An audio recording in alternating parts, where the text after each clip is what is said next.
मोठी बातमी समोर येते। महायुती बहुमताच्या दिशेने आपली वाटचाल करते। 115 जागांवर महायुतीचे उमेदवार आघाडीवर आहेत, त्यामुळे पहिल्या कलामध्ये महायुतीला बहुमत मिळण्याची शक्यता आहे। मुंबई महानगरपालिकेवर महायुतीचं बहुमत हे जवळपास निश्चित होत आहे।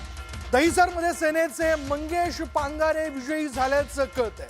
आता एक क्षणाचा निकाल आपण बघतो। ठाकरेंच्या राजू मुल्लांचा त्यांनी पराभव केलेला आहे, त्यामुळे एक एक करत एक एक निकाल आता समोर येताना दिसत आहेत। पण मुंबईच्या बाबतीत मोठी बातमी, मुंबईच्या जनतेच्या संदर्भातली मोठी बातमी ही आपण पाहतोय की मुंबईच्या जनतेने नेमका कौल कोणाला दिला। 115 जागांवरती आपण जर पाहिलं तर महायुतीची वाटचाल जी आहे ती सत्तेच्या दिशेने होताना दिसते। पण त्याचबरोबर आणखीन एक पुढली ब्रेकिंग न्यूज येताना दिसते प्रियंका, ती देखील आपण जाणून घेऊयात। तर पुण्यामध्ये भाजपचं दुसरं पॅनल देखील विजयी झालेलं आहे। पुण्यामध्ये प्रभाग क्रमांक 10 चे सर्व भाजपचे उमेदवार विजयी झालेत। मोठी बातमी पुण्यातून समोर येते। पुण्यामध्ये भाजपचे 10 उमेदवार हे विजयी झालेले आहेत। प्रभाग क्रमांक 10 मधून जे काही भाजपचे उमेदवार होते ते सगळे विजयी झाले। राज्यातली परिक्षेत्राच्या दृष्टीने, क्षेत्रफळाच्या दृष्टीने पुणे महानगरपालिका ही सगळ्यात मोठी महानगरपालिका आहे। त्याला मिनी विधानसभा म्हटलं जातं। तिथे प्रभाग 10 मध्ये भाजपचे सर्व उमेदवार जे ते विजयी झालेले आहेत।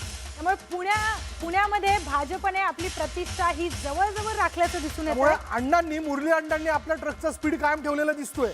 त्याला मात्र अजितदादा ओव्हरटेक करू शकलेले नाहीत। मेट्रोचा प्रवास फ्री देणार अशी मोठी घोषणा अजितदादांनी केली। एक कलाम 5 काम, पण ते काय मात्र जनतेच्या पचनी पडलेलं दिसत नाही। तरीही जनतेने तिथे भाजपलाच पसंती दिलेली दिसते। पुन्हा आपले ट्रक्स आलेले आहेत। विचार सर, काय काय घेऊन येत आहेत ट्रक्स? बरोबर आहे, ट्रकचा स्पीड काय सांगतो त्यावरची आकडेवारी आपण बघतोय। मुंबई 85 जागांवर भाजप जी आहे ती आघाडीवरती आहे। त्याचबरोबर शिवसेना उभाठा 57 जागांवर आघाडीवर आहे। आणि एकीकडे आपण बघतोय एकनाथ शिंदेची शिवसेना 30 जागांवर आघाडीवर। त्यामुळे स्ट्राईक रेट जर बघितला आपण तर शिवसेना उभाठा पक्षाचा स्ट्राईक रेट हा जास्त दिसून येतो। बिलकुल, मनसे 9 जागांवरती आघाडी कायम ठेवून आहे। त्यामुळे बघूयात ही आघाडी पिछाडी कशा पद्धतीने सुरू राहते। यात काँग्रेस देखील जर आपण पाहिलं तर पिछाडीवरती, म्हणजे राष्ट्रवादी काँग्रेस शरद पवार गट 1 जागेवरती। काँग्रेसचा आकडा देखील जाणून घेणं, 11 जागांवरती काँग्रेस जी आहे ती आघाडीवरती असल्याचं आपल्याला बघायला मिळते। तर अजित पवार जे आहेत राष्ट्रवादी काँग्रेस 1 जागेवरती त्यांनी आघाडी जी त्यांची कायम ठेवलेली आहे। पण या सगळ्याच्यात मला उत्सुकता होती ती वंचित बहुजन आघाडीबद्दल, पण त्यांनी मात्र आपलं खातं जे काय ते उघडलेलं दिसत नाहीये। 10 जागांवरती इतर अपक्ष हे आघाडीवरती असल्याचं आपण पाहायला मिळतंय। पण हे स्पष्ट आहे, पाण्यासारखं स्वच्छ आहे की मुंबईमध्ये महायुतीची सत्तेच्या दिशेनं वाटचाल होताना दिसते। मोठी ब्रेकिंग न्यूज आता समोर येते आपल्या समोर। मुंबईमधून ही मोठी बातमी आहे। मुंबईमध्ये सेना उभाठाचे नरेश पाटील हे पिछाडीवर आहेत आणि तिथेच MIMचे उमेदवार हे आघाडीवर दिसून येतात। त्यामुळे मुंबईत वॉर्ड क्रमांक 136 मध्ये MIMचे उमेदवार जमील कुरेशी आघाडीवरती आहेत। यानंतर जाऊयात मालेगावमध्येतलं गणित जर आपण लक्षात घेतलं तर तिथं छोट्या मोठ्या तिथल्या स्थानिक आघाड्यात मालेगावमध्ये जी स्थानिक इस्लाम पार्टी आहे त्यालाच उमेदवारांनी जास्त पण शिवसेनेच्या 18 उमेदवारांना आपण जर पाहिलं तर मालेगावमध्ये मंत्री दादा भुसेंनी जोरदार कामगिरी केलेली होती, त्यांनी अपयश त्यांना आलेलं आहे। मालेगावात इस्लाम पार्टीचे 19 उमेदवार जे ते विजयी झालेले आहे आणि शिवसेनेच्या 18 उमेदवार तिथं विजयी झाल्याचं कळतंय। दादा भुसेंचा अर्थातच प्रयत्न होता सत्तेच्या दिशेने आपण वाटचाल करूयात, पण ते मात्र काही होताना दिसत नाहीये। मालेगावमध्ये इस्लाम पार्टीचे 19 जण विजयी झाले। त्यामुळे मालेगावने स्थानिक पार्टीलाच त्यांच्या पसंती दिलेली आहे।